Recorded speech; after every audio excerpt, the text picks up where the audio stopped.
Hello students, welcome to the new video of this channel. आज हम देखेंगे probability का मोस्ट इंपॉर्टेंट एमसीक्यूज जो आपके टर्म वन के फर्स्ट जो आपका एग्जाम होने वाला है उसमें आपको देखने को मिलेगा। चलिए वीडियो को स्टार्ट करते हैं। पहला क्वेश्चन, डायरेक्ट क्वेश्चन करेंगे और फिर यहाँ पे कुछ क्वेश्चंस भी कराऊंगा मैं, साथ ही साथ इस क्वेश्चन से जुड़े जो कॉन्सेप्ट्स है वो भी आपको बताऊंगा। अगर किसी को प्रोबेबिलिटी का चैप्टर बिल्कुल नहीं आता है वो भी इस वीडियो को देख सकता है, क्योंकि मैं एकदम बिगिनर लेवल से बताऊंगा, साथ ही साथ मैं जो कॉन्सेप्चुअल लेवल है उसको भी कवर करूंगा। तो आप जरूर इस वीडियो को देखिए अंत तक। पहला क्वेश्चन जो है आपके स्क्रीन पे है, two fair coins are tossed, then the probability of getting at least one head.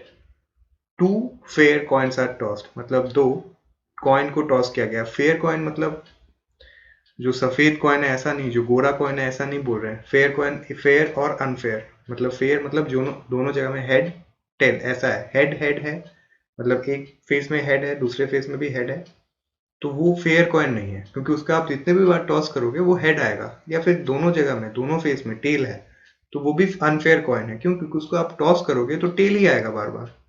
तो इसलिए फेयर कॉइन मतलब एक फेस में हेड होगा और एक फेस में टेल होगा। ठीक है, तो यहाँ पे पूछा गया है कि उसे टॉस करते हैं तो जितने भी आउटकम्स हो सकते हैं पॉसिबल, उनमें से ऐसे कितने आउटकम्स होंगे जिसमें at least at least at least one head आएंगे। एटलीस्ट वन हेड मतलब कम से कम, एटलीस्ट मतलब कम से कम एक हेड तो मिलेगा ही मिलेगा। तो फर्स्ट हो सकता है कि हेड हो, दूसरा टेल हो, यही हो सकता है। उसके बाद हो सकता है हेड हो, दूसरे में हेड हो। उसके बाद हो सकता है इसमें टेल आए, इसमें हेड आए। और उसके बाद हो सकता है कि इसमें भी टेल आए और इसमें भी टेल आए। ये चार आउटकम हो सकते हैं। ये कॉइन वन का है, ये कॉइन टू का है, और हर एक ये दो पेयर को हम एक आउटकम पकड़ेंगे। मतलब ये एक पेयर हुआ हेड और टेल, ये हमारा पहला इवेंट है। ये दो आउटकम को दूसरा इवेंट, ये दो आउटकम तीसरा, ये और ये दो आउटकम चौथा इवेंट। तो टोटल कितने इवेंट है? टोटल इवेंट है चार। जो हमको चाहिए वो क्या है? एटलीस्ट वन हेड, मतलब कम से कम एक हेड तो है ही है। तो हर एक में देखो कम से कम एक हेड आपको दिख जाएगा, हर एक में एक हेड है सिवाय इसके।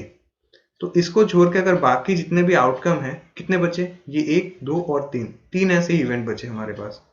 तो ये आंसर आएगा हमारे पास 3/4।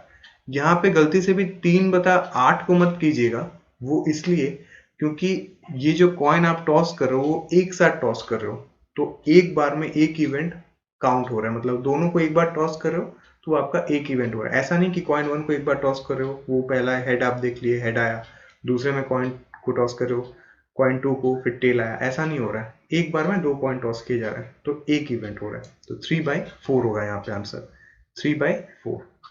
ये आंसर नहीं होगा आपका। ठीक है, एग्जाम के ये सिली मिस्टेक्स मत कीजिएगा। Next, in a simultaneous tossing of three coins the probability of getting at most one head. अब देखिए, जब हमने टू कॉइन टॉस किया कितना सिंपल था ये डायग्राम बनाना, head tail, head head, tail head और टेल टेल। लेकिन जब यहाँ पे बता देंगे कि थ्री कॉइन, एक दो नहीं तीन कॉइन, थ्री कॉइन को टॉस करना है, तब आपका चांसेस है कि आप गलती कर बैठो। आप इसे लिखते लिखते हो सकता है कि आप गलती कर बैठो। ठीक है, तो इसके कारण आपको एक डायग्राम प्रैक्टिस करना है, वो ये है। बहुत ही सिंपल सा डायग्राम है, कैसे बनाया मैं वो आपको बता देता हूँ। पहले आपको क्या करना है, एक जगह पे हेड लिखना है, दूसरे जगह पे टेल लिखना है। ठीक है, क्योंकि यही दो आउटकम हो सकते हैं। उसके बाद इस हेड से फिर से दो एरो खींचने हैं और इस टेल से फिर से दो एरो खींचने हैं। फिर से यहाँ पे हेड लिखना है, यहाँ पे टेल लिखना है। सिमिलरली यहाँ पे हेड, यहाँ पे टेल। फिर से दो एरो खींचने हैं, हेड टेल, और फिर से दो एरो खींचने हैं, हेड टेल। सिमिलरली यहाँ पे भी हेड टेल और यहाँ पे भी हेड टेल। अब मैंने आपको बता दिया कि कैसे इस डायग्राम को बनाना है। बनाने के बाद आपको कुछ इस तरीके का ये डायग्राम दिखेगा। तो आपको जो आउटकम्स है वो आपको ऐसे काउंट करने पड़ेंगे।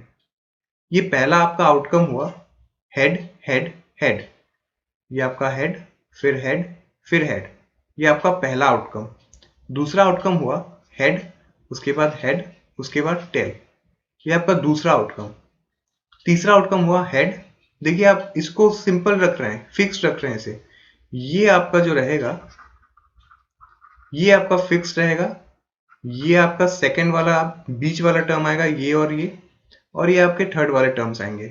ठीक है, तो ये फिक्स्ड, ये हर एक में फिक्स्ड। फिर ये जो टर्म है ये बीच वाला, ये जो टर्म है ये बीच वाला, और उसके बाद यहाँ पे जैसे हेड है तो यहाँ पे हेड आ गया, यहाँ पे टेल है तो ये टेल यहाँ पे आ गया।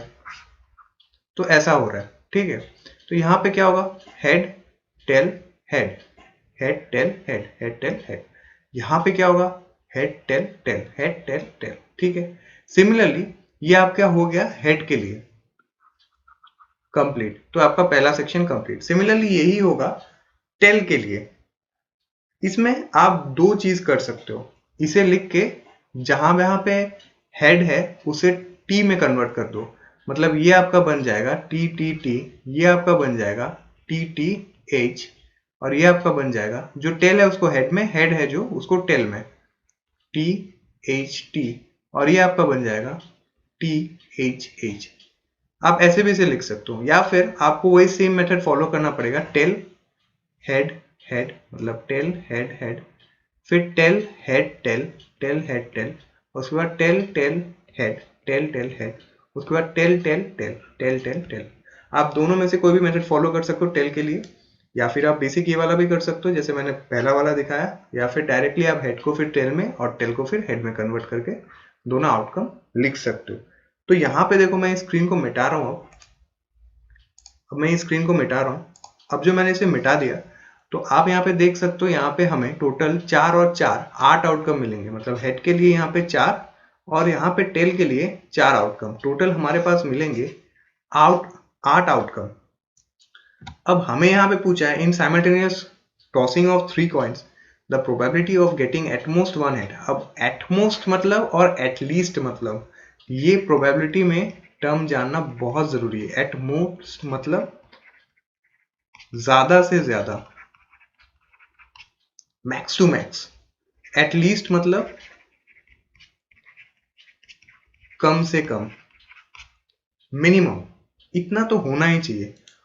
और इतना इतना हो गया तो बहुत, मतलब ज्यादा से ज्यादा इतना ही हो सकता है ऐसा। तो एटमोस्ट मतलब 1 हेड, मतलब मैक्सिमम एक ही हेड हो सकता है, एक से ज्यादा हेड नहीं दिखेगा आपको। तो एक ही हेड है, एक से ज्यादा हेड नहीं है। वो कैसा, कौन सा है, देखो इसमें 3 हेड है, ये कैंसिल, 2 हेड है कैंसिल, 2 हेड कैंसिल, ये एक हेड आया। ठीक है, मैक्स टू मैक्स। अगर हेड नहीं भी आएगा तो भी चलेगा, मैक्सिमम एक हेड आ सकता है, मिनिमम कुछ भी तो 0 और 1 आ सकते हैं, या फिर हेड आएंगे ही नहीं, या फिर एक हेड आ सकता है। तो यहाँ पे देखो 2 हेड आ रहा है, होगा नहीं। यहाँ पे एक हेड, फिर से ये होगा, और यहाँ पे एक हेड, ये भी होगा। यहाँ पे एक भी हेड नहीं आ रहा है तो ये भी होगा। तो टोटल हमारे पास कितने सारे पॉसिबल आउटकम है जो हमें पूछा गया है। वैसे 4 आउटकम्स है, 1 2 और एक तीसरा और एक चौथा, और टोटल आउटकम्स कितने हैं, 8, जो मैंने अभी आपको बताया कि कैसे 8 आउटकम्स है। तो टोटल हमारा जो आंसर आएगा वो होगा नंबर ऑफ पॉसिबल आउटकम्स जो है 4, जिसमें 1 या 0 हेड है, और टोटल आउटकम मतलब 8। तो आंसर जो आएगा आपका, ये आएगा हाफ या 1/2, ये आपको आंसर मिलेगा। इस फिगर को अगर आपने अभी नहीं देखा है और आप अभी भी समझ नहीं पा रहे हैं, ये बहुत ही सिंपल सा फिगर है। आप वीडियो को थोड़ा पॉज करके एक बार सोचिए मैंने क्या बताया आपको। हेड टेल, उसके बाद बस हेड टेल, फिर हेड टेल, फिर हेड टेल, और यहां पे भी क्या, हेड टेल, फिर हेड टेल, फिर हेड टेल। ऐसा आप करोगे तो आप रफ में भी कर सकते हो। देखो मुझे एक आउटकम मिल गया ये हेड हेड हेड, दूसरा आउटकम मिल गया हेड हेड टेल, तीसरा आउटकम मिल गया हेड हेड टेल हेड, चौथा आउटकम मिल गया हेड टेल टेल। ठीक है, तो ऐसे करके आप कर सकते हो इसे। मैं ज्यादा इसमें आपको बताऊंगा नहीं ताकि आप कंफ्यूज ना हो। आप इस वीडियो को फिर से देख सकते हो, रिवाइंड करके आप देख सकते हो। बहुत ही सिंपल सा मेथड है। और अब आपको कैसे यहाँ पे पता चलेगा कि कहाँ पे आपको स्टॉप करना है। देखो यहाँ पे 3 कॉइन्स बताया है, तो आप तो ऐसा नहीं कि ड्रॉ करते ही चले जाओ हेड टेल करके। तो आपके पास 3 कॉइन्स के लिए ये 3 लेवल बनेंगे, 1 2 और 3, मतलब ये 1 2 3, हेड हेड हेड। अगर 4 आउटकम बोले तो फिर से यहाँ से हेड और टेल फिर से एक बनाना पड़ेगा, तो 4 और एक वैल्यू आएगा यहाँ पे, हेड हेड हेड हेड, ऐसा आ जाएगा। 5 बोले तो और फिर से हेड टेल। तो ऐसा आप n नंबर ऑफ टाइम्स तक बता सकते हो। वैसे आपको क्वेश्चन में, एग्जाम में max to max three times जो है टॉस करेंगे, उसका आउटकम पूछ सकता है, इससे ज्यादा तो पूछेगा नहीं एग्जामिनर। नेक्स्ट, इसी टाइप का एक दूसरा सवाल है, in a family of 3 children the probability of having almost 1 boy. एक फैमिली में 3 चिल्ड्रन है। चिल्ड्रन में क्या हो सकता है, या तो चिल्ड्रन मेल हो सकता है, या तो चिल्ड्रन फीमेल हो सकता है, या तो बॉय हो सकता है वो, या तो वो गर्ल हो सकता है। तो ऐसे पूछा है हमें कि इस कॉम्बिनेशन में अगर तीनों का वैसे कॉम्बिनेशन निकालते रहे तो क्या पॉसिबिलिटी है कि ऑलमोस्ट, एटमोस्ट 1 बॉय मिले, मतलब मैक्स टू मैक्स, ज्यादा से ज्यादा एक बॉय मिले। तो सेम है, अभी वहां पे हेड टेल के बदले हम क्या करेंगे, बॉय और गर्ल करेंगे। तो यहाँ पे मैंने बॉय लिख दिया, यहाँ पे आप गर्ल लिख दो। अब आप देखो कैसे मैं करता हूँ। यहाँ पे मैंने एक लाइन खींच दिया, ठीक है, ये बॉय और ये गर्ल, फिर से मैंने लिख दिया बॉय गर्ल, फिर से यहाँ पे लिख दिया बॉय, और फिर से यहाँ पे गर्ल, और फिर से यहाँ पे बॉय, फिर से यहाँ पे गर्ल। अब मैं यहाँ पे स्टॉप कर दे रहा हूँ, क्यों? क्योंकि मुझे देखो 3 बॉय मिल चुके हैं, 3 चिल्ड्रन का 3 आउटकम मुझे मिल चुका है। 4 मैं यहाँ पे नहीं निकालूंगा। यहाँ पे भी मैं क्या करूंगा, बॉय गर्ल, बॉय गर्ल, और यहाँ पे बॉय गर्ल। तो पहला आउटकम क्या मिलेगा, boy boy boy, B B B. Second outcome B B G, B B G. Third outcome B G B, B G B. Second, उसके बाद फोर्थ बी जी जी, मतलब बॉय और 2 गर्ल। ऐसा भी हो सकता है कि एक घर में एक लड़का है और 2 लड़की है, 2 बहन है उसकी, ऐसा भी हो सकता है। फिर यहाँ पे गर्ल के केस में क्या होगा, जी बी बी, उसके बाद जी बी जी, उसके बाद जी जी बी, जी जी बी, उसके बाद जी जी जी, तीनों गर्ल्स हैं। तो हमें पूछा है कि एटमोस्ट, ये सारे 4 नहीं, ये जी है, एटमोस्ट 1 बॉय, एटमोस्ट 1 बॉय मतलब 0 हो सकता है, 1 हो सकता है, लेकिन जैसे 2 या 3 नहीं होगा। यहाँ पे हमको स्टॉप कर जाना है, एटमोस्ट 1 ही हो सकता है, और 0 होगा तब भी चल जाएगा, मतलब नहीं भी होंगे बॉय, सारे गर्ल्स हैं तब भी चलेंगे, लेकिन एटमोस्ट 1 बॉय हो सकता है, उससे ज्यादा नहीं होगा। तो कितने सारे ऐसे कंडीशन है, देखो यहाँ पे 3 बॉयज हैं, होगा नहीं, यहाँ पे 2 बॉयज है, होगा नहीं, यहाँ पे फिर 2 बॉयज है, होगा नहीं, 2 और 3 नहीं होना चाहिए, 0 या 1 होना चाहिए। फिर यहाँ पे क्या है, एक बॉय है, चलो हो जाएगा। यहाँ पे क्या है, नहीं होगा, यहाँ पे हो जाएगा, यहाँ पे हो जाएगा, और यहाँ पे हो जाएगा। तो वही 4 आउटकम्स है जो हमसे मांगे जा रहे हैं। और यहाँ पे टोटल आउटकम्स कितने हैं, यहाँ पे टोटल 4 है, यहाँ पे भी टोटल 4 है। तो टोटल हमारे पास है 4 + 4 8, मतलब आंसर जो आएगा 4/8, मतलब हाफ आएगा। अब यहाँ पे क्वेश्चन एग्जामिनर ट्विस्ट करके क्या दे सकता है कि एटमोस्ट की जगह एट लीस्ट बता दे, चाहे वो बॉय हो या गर्ल हो। तो एटलीस्ट मतलब क्या, एक होना ही चाहिए, 0 होगा नहीं चलेगा, 1 हो, 2 हो, या फिर तीनों के तीनों बॉयज मिले तब भी चलेगा, लेकिन 0 नहीं होना चाहिए। तो उस केस में हमारे पास जो वैल्यूज है वो चेंज हो जाते हैं, मतलब वो ये फुलफिल होता, ये फुलफिल होता, ये फुलफिल होता, ये फुलफिल नहीं होता, सॉरी ये भी फुलफिल होता, 0 नहीं है, 1 होना चाहिए, ये भी फुलफिल होता, उसके बाद ये फुलफिल होता, ये फुलफिल होता, और ये भी फुलफिल होता। एटलीस्ट बोला है, मतलब एक तो होना ही चाहिए। तो अगर यहाँ जहाँ पे भी एक बॉयज है वो भी चलेगा, 2 है वो भी चलेगा, और 3 है वो भी चलेगा। तो हमारे जो आंसर्स होते हैं वो होते हैं 1 2 3 4 5 6 7, टोटल 7/8, 7/8 होता है हमारा आंसर, ये वाला आंसर होता। तो देखिए एटलीस्ट को और एटमोस्ट को लोग क्या करते हैं, इतना प्रैक्टिस कर लेते हैं कि वो इसे स्किप कर जाते हैं। वो सोचते हैं कि अरे कल रात ही तो प्रैक्टिस किया था, एटमोस्ट था उसमें, ये भी एटमोस्ट ही होगा, 7/8 डायरेक्ट। नहीं, याद करके क्वेश्चन मत जाना, आंसर जो है याद करके आप मत जाइएगा। हाँ, ऐसा हो सकता है कि आपको ये दिखे कि कभी अगर एटमोस्ट है या एटलीस्ट है, तो आप ऐसे देख सकते हो कि अरे इस सिनेरियो में तो 4/8 आता है या 1/2 आता है इसमें आंसर, अगर एटमोस्ट बताया गया है कॉइन्स के हेड एटमोस्ट। ऐसा ठीक है, लेकिन वो एक प्रैक्टिस के बाद डायरेक्टली याद करके जाओगे, जाके वहां पे कुछ समझोगे नहीं क्वेश्चन को, और डायरेक्टली बना दोगे 1/4 1/2 ऐसा बना दोगे, तो आपका आंसर गलत हो जाएगा, मार्क्स नहीं मिलेंगे आपको वहां पे। Next, third question, a card is drawn from a well shuffled deck of 52 cards. अब आपको पता ही होगा कि एक डेक में 52 कार्ड्स रहते हैं, मतलब एक पैक ऑफ कार्ड्स को डेक बोलते हैं, उस डेक में 52 कार्ड्स रहते हैं टोटल, उसमें 4 अलग कलर के कार्ड्स रहते हैं। इससे ये पता चलता है कि 4 अलग जो कलर है, मतलब कलर 1, कलर 2, कलर 3, कलर 4, तो इसमें हर एक में 13 13 13 13 टोटल प्लस करेंगे तो हमें मिलता है 52। ठीक है, इस हर एक 13 नंबर्स में, ये भी आप जान लो, क्वेश्चन के बाहर जाकर मैं थोड़ा बता रहा हूँ कॉन्सेप्ट में, ये कार्ड के लिए बहुत इंपॉर्टेंट है। अगर कार्ड का कोई क्वेश्चन आता है तो हर एक में 2 से लेके 9 तक नंबर रहते हैं, मतलब टोटल 2 से लेके 9 तक हर एक में नंबर रहते हैं, मतलब 9 - 2 7, और टोटल 8 नंबर रहते हैं हर एक में, 8 न्यूमेरिक वैल्यूज रहते हैं। और उसके बाद रहता है अल्फाबेट्स जो स्टार्ट होते हैं ए, जे, क्यू फॉर क्वीन और के फॉर के किंग।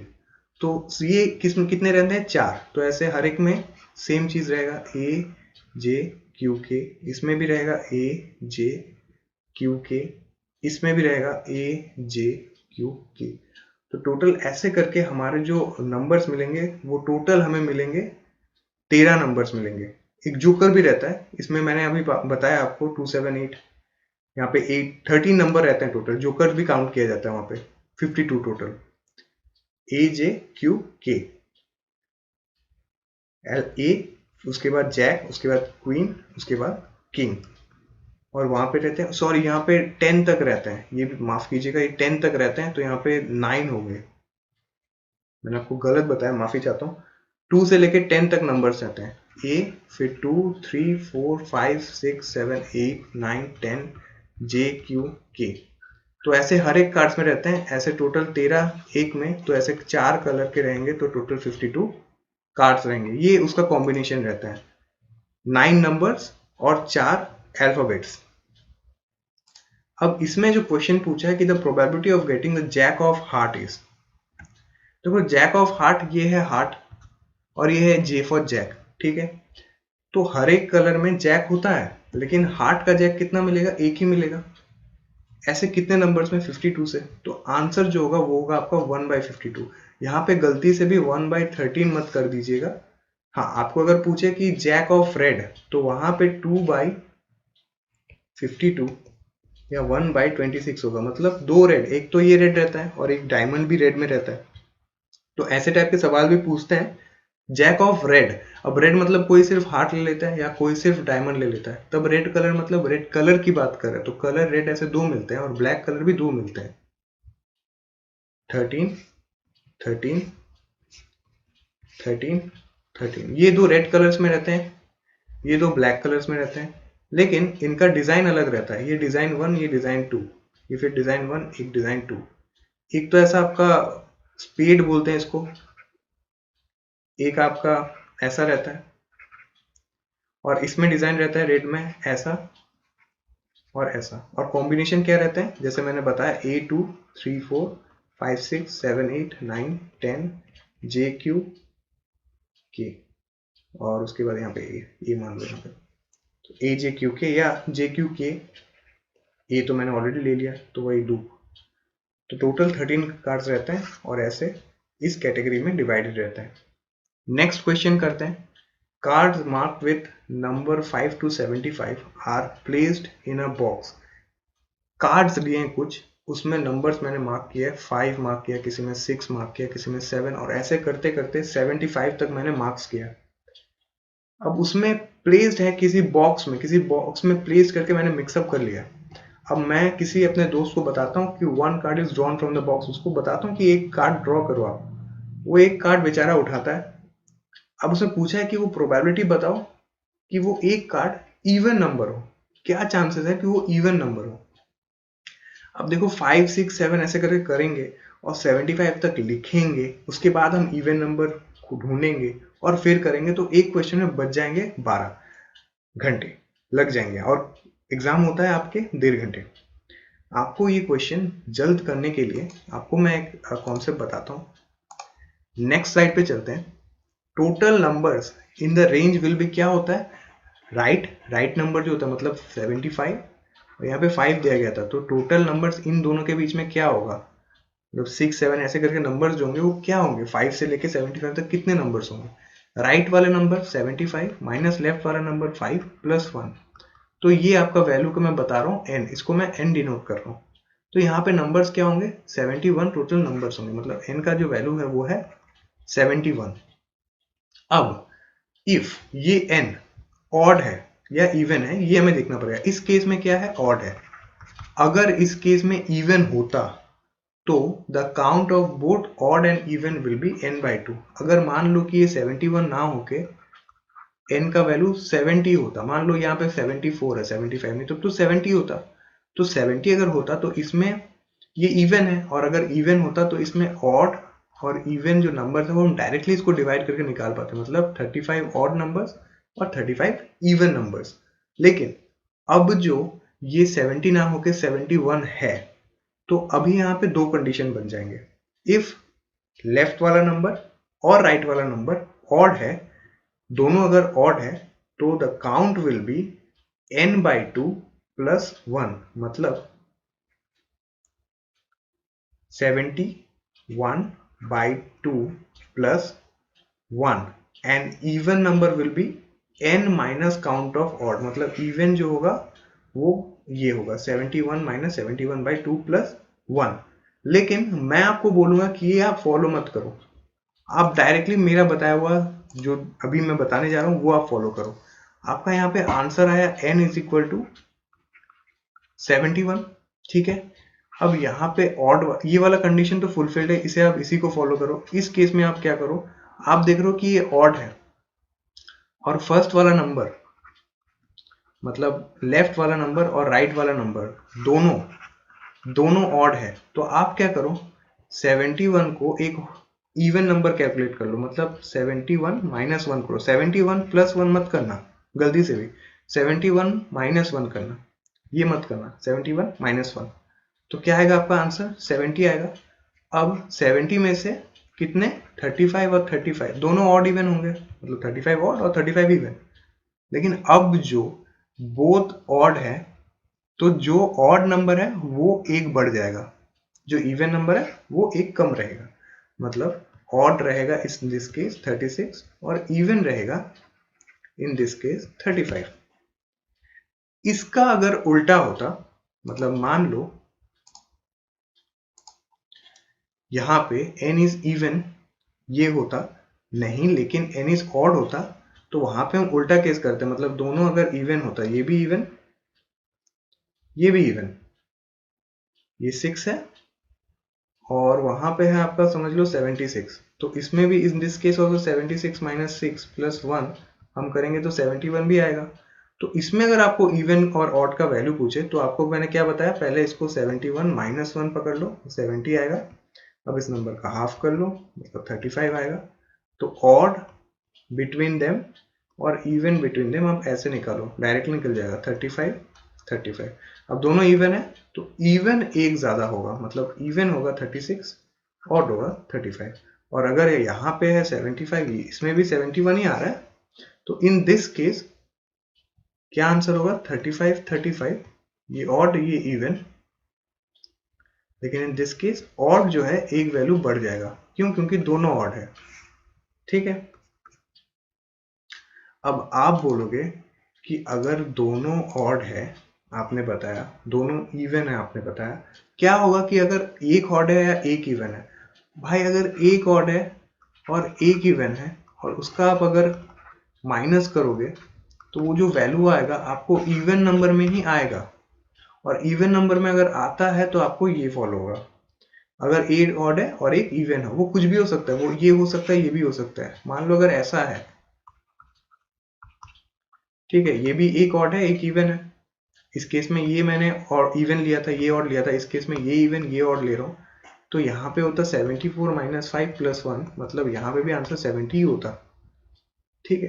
तो ये आप समझो, अगर किसी को समझ में नहीं आ रहा है, बस कुछ नहीं, इस क्वेश्चन को प्रैक्टिस करो जो मैं दिखाया आपको, अभी मैं दिखाने वाला हूँ, और उसके बाद कुछ नंबर्स लो और मन में कैलकुलेट करो कि इसका क्या होगा।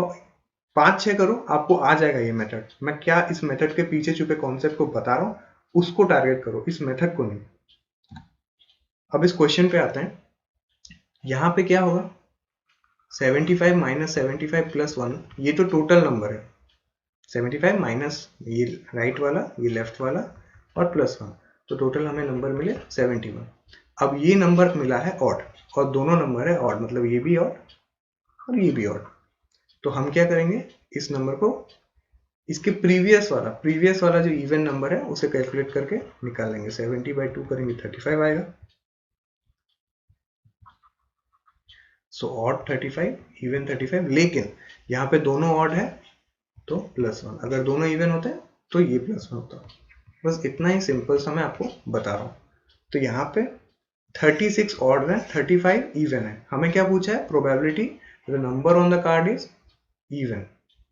ठीक है, तो टोटल नंबर क्या है, टोटल नंबर तो 71 है, तो नीचे क्या आएगा, 70 आएगा नहीं, नीचे आएगा 71 और ऊपर क्या आएगा, इवन पूछा है तो 35।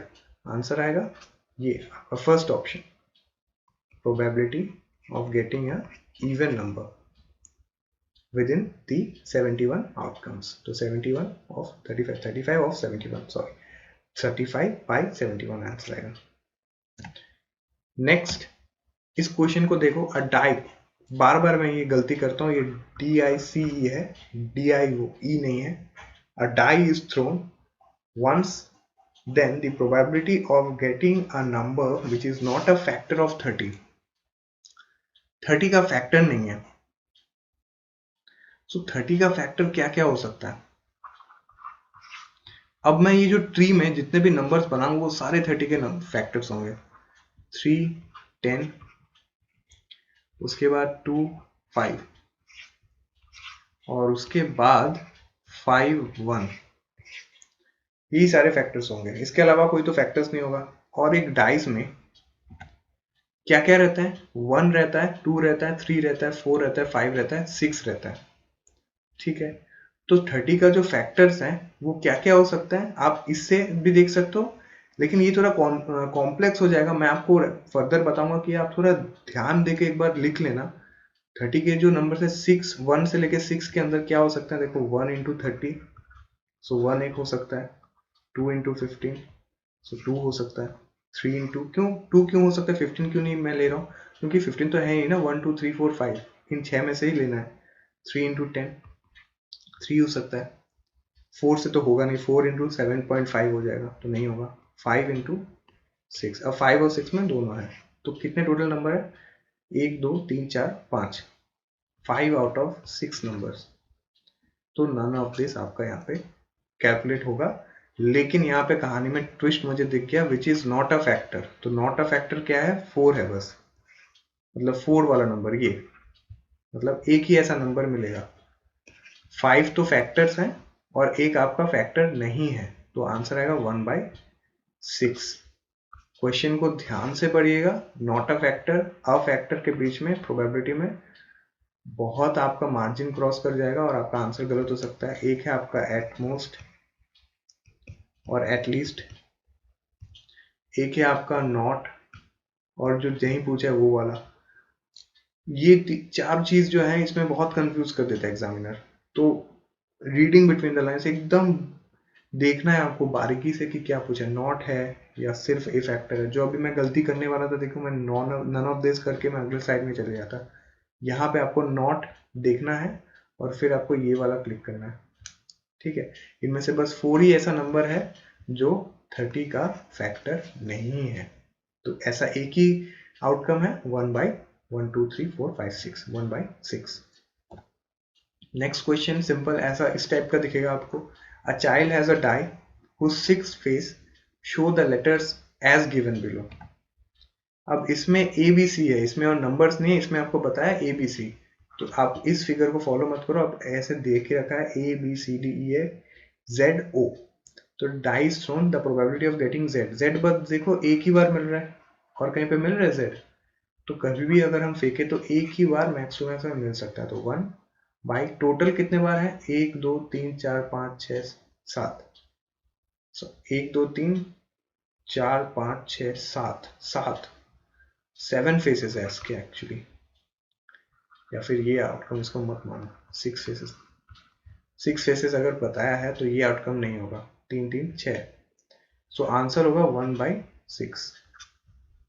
ठीक है, इसको मत मानना क्योंकि 6 फेसेस बताया और 7 यहाँ पे है, तो 1/6 होगा यहाँ पे आंसर। ठीक है, नेक्स्ट, ये काफी इंटरेस्टिंग सवाल है। A letter of English alphabet is chosen at random. आपको पता है कि 26 लेटर है, 26 total letter, A B C D ऐसे करके जेड तक 26 लेटर है। अब मैं एक एक लेटर आंख बंद करके मैं उठाता हूँ रैंडमली, तो आंख बंद करके उठाऊंगा तो रैंडमली उठेगा, ए बी तो लगातार उठेगा नहीं। अब मुझे पूछा है कि वो प्रोबेबिलिटी ऑफ दैट लेटर जो इस वर्ड में आता है, वो इस वर्ड में कितने लेटर आते हैं वो कैलकुलेट मत करना, कौन से लेटर आते हैं वो कैलकुलेट करो। वी आता है तो वी उठने के चांस है क्योंकि वी तो इसमें भी आता है, तो ये हुआ वी मतलब एक, उसके बाद आई 2, बी 3, जी वाई 4, यहाँ पे 5 सॉरी, और ओ, उसके बाद आर, टोटल 7 है इस वर्ड में, बाई 26 पूरे अल्फाबेट में, तो आंसर जो आएगा वो आएगा 7/26। अब ये क्वेश्चन जो है इसको ट्विस्ट करके एग्जामिनर कैसे पूछ सकता है, इसे देखो, ये क्वेश्चन को देखो। यहाँ पे आपको एक वर्ड दिया है डायमंड, ठीक है, तो आप क्या करोगे, आप अल्फाबेट्स देखोगे, 26 है तो हाँ 26 है, लिख दोगे 26 टोटल आउटकम्स। फेवरेबल आउटकम्स आप फिर से लिख दोगे क्योंकि अब मैंने तो बताया था कि आपको 7 है, 7 बताया था ना पहले, ये 7 बताया ना, तो 7/26, 7/26 डायरेक्टली लिख दोगे और आपका आंसर हो जाएगा गलत। क्यों? क्योंकि देखो डी आप मैंने रैंडमली उठाया, तो डी एक बार उठा लिया मतलब डी और इसमें नहीं रहेगा, लेकिन यहाँ पे डी 2 बार है, तो डी एक बार उठा दिया, फिर आई एक बार उठा लिया, ए एक बार उठा लिया, एम एक बार उठा लिया, ओ एक बार उठा लिया, एन एक बार उठा लिया, और उसके बाद फिर से डी मांग रहा है, लेकिन डी तो मैंने उठा लिया ऑलरेडी। तो टोटल यहाँ पे जो होगा वो होगा 6/26, तो आंसर आएगा 2 3 और ये 3/13, जो कि यहाँ पे एक भी नहीं है क्योंकि ये क्वेश्चन को मैंने बनाया था अलग से घुमा के आपको बस कॉन्सेप्ट सिखाने के लिए, तो 3/13 होगा यहाँ पे आंसर। ठीक है, यहाँ पे 7/26 मत करते ना, यहाँ पे 3/13 होगा या 6/26। किस कारण से? क्योंकि डी देखो आपने ऑलरेडी उठा लिया, यहाँ पे इस डी की जगह दूसरा कुछ भी हो सकता था, क्योंकि डबल या ट्रिपल या फोर, तो एक बार जो नंबर आपने उठा के अपने पास रख दिया है फिर से तो आप उसको डालोगे नहीं बॉक्स में, तब तो वो अनवायस सिचुएशन होगा कि एक नंबर को बार बार आप बॉक्स में डाल रहे हो, उसी को उठा रहे हो, तो एक नंबर उठा लिया मतलब वो अब काउंट नहीं होगा। Next, N integer is chosen at random between 1 and 100। Between बोला है, बिटवीन शब्द का इस्तेमाल किया है, मतलब 1 और 100 के बीच से, बीच में से, मतलब 2 से लेके 99 तक यहाँ पे काउंट होगा, 1 और 100 को इंक्लूड करने नहीं बोला है, नहीं बोला तो बिटवीन में हम डायरेक्टली ऐसे लिखेंगे। Then the probability that it is getting divisible by 8। ये 2 में से 99 तक जितने भी नंबर है, इसमें ऐसे नंबर्स कितने हैं जो कि 8 से डिविजिबल होता है। आज 8 से डिविजिबल पूछा है, फैक्टर्स ऑफ 30 भी मैंने बताया आपको, हो सकता है डिविजिबल बाय 2 या 5 ऐसे भी पूछ ले, तो आपको वो देख लेना है एक बार। और बिटवीन द बोला है तो मतलब 2 से लेके 99 तक होगा, यहाँ से 2 से लेके 100 या 1 से लेके 99 नहीं होगा, बीच में जितने भी नंबर है वो काउंट होंगे। तो रेंज जो आपका है वो आप फिर से आपको लिखोगे 2 into 99 आप कंसिडर करोगे। तो पहला हम देख लेते हैं कि इसमें 8 का डिविजिबल क्या है।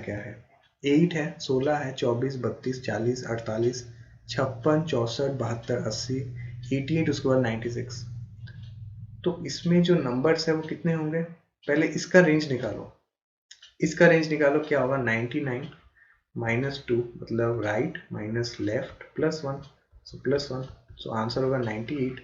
सो नीचे आएगा टोटल आउटकम्स में से 98, क्योंकि 98 नंबर्स हमें दिए गए हैं, ये 100 - 1 +1 लेके 100 मत निकाल देना, यहाँ पे बिटवीन द बोला है, बिटवीन, और बीच में से कितने ऐसे नंबर्स है कि जो 8 से डिवाइड है, स्टार्टिंग फ्रॉम 8 96 तक जाएगा, क्यों? क्योंकि उसके बाद तो 8 × 13 104 होता है, जो कि 100 से बड़ा है, और हमारे पास 99 तक ही काउंट है अभी। तो 12 नंबर्स हैं, 1 2 3 4 5 6 7 8 9 10 11 12, 12 नंबर्स है, 12/98 मतलब 6/49, तो आंसर होगा आपका ये वाला 6/49। नेक्स्ट आपका द प्रोबेबिलिटी ऑफ गेसिंग the correct answer to certain question is p by 10. If the probability of not guessing the correct answer to some question is 1 by 4, then the value of p is क्या है? अब favourable outcome और non favourable outcome का एक concept है। पूछा है कि सर्टेन क्वेश्चन का p by 10 है जो करेक्ट हो सकते हैं और जो नॉन करेक्ट हो सकते हैं वो 1 by 4 है। तो वैल्यू ऑफ p क्या है? तो देखो एक इक्वेशन ये हमेशा याद रखना, प्रैक्टिस सेट में भी बताया था मैंने, ये probability of favourable plus probability of non favourable is equal to 1 होता है। मतलब जो करेक्ट है और जो नॉन करेक्ट है वो 1 होगा। पूछा है, करेक्ट आंसर का बता दिया है, नॉन करेक्ट का भी बता दिया, तो बाकी बचा के यही टोटल होगा तो 1 होगा। तो इसमें क्या बता के रखा है? p by 10। इसमें बता के रखा है 1 बाई 4। आप इसको भी नॉन फेवरेबल मान सकते हो, मतलब p बाई 10 को नॉन फेवरेबल, तो आपका फेवरेबल बन जाएगा 1 बाई 4। वो आपकी मर्जी, लेकिन जो आएगा वो आएगा 1। ठीक है, सो यहाँ पे जो आंसर होगा वो होगा 4p प्लस 1, 10 होगा, ये इससे क्रॉस इसके cross, is equal to 40। So 4p is equal to 30। So p is equal to 15/2। ये आपका आंसर होगा 15/2। ठीक है, अब आप इसमें क्या चेंजेस देख सकते हो? आप इसमें क्या चेंजेस देख सकते हो? आप इसमें ये चेंजेस दे सकते हो, आप यहाँ पे p/10 की जगह पे कुछ और अल्फाबेट्स दे सकते हो। आप यहाँ पे ये देख सकते हो कि probability that it is letter of word diamond, आप बोल सकते हो कि that it is not a letter of diamond, not. तो तब आंसर क्या हो जाएगा? तब आंसर हो जाएगा 1 माइनस 3/13, मतलब 13 माइनस 3, 10/13। क्यों? क्योंकि 3/13 तो हमारा फेवरेबल आउटकम है, plus non favourable outcome is equal to 1 होगा। तो यहाँ से आप डायरेक्टली निकाल सकते हो, या फिर अदरवाइज आपको काउंट करना पड़ेगा फिर से। ये आप एक बार चेक कर लेना। इसको देखो, a number of x is chosen at random from numbers -3, -2, -1, 0, 1, 2, 3। ऐसे नंबर्स दिए गए हैं, इनमें से चूज किया जाता है। अब पूछा जाता है कि ये x का नंबर है, इसे हम x मानते हैं, जितने बार भी उठाते हैं इसको हम नाम दे देते हैं कि ये x है अभी हमारा। अब हमें पूछा है कि then the probability that the x square is not is equal to और लेस देन 4। ये जो x का स्क्वायर है, मतलब अब एक बार -3 होगा, एक बार -2 होगा, एक बार -1, एक बार 0, एक बार 1, फिर 2, फिर 3।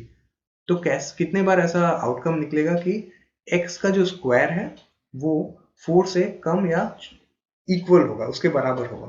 तो देखो 4 से कम और इक्वल कितने बार होता है? एक बार होता है, 2 बार होता है, 3, 4, 5, 5 बार होता है। तो 5 बाई टोटल आउटकम्स कितने हैं? 1, 2, 3, 4, 5, 6, 7, 5/7 आपका आंसर है। ये 7 दिया गया है यहाँ पे, 5/7 कोई भी आप क्लिक कर दो।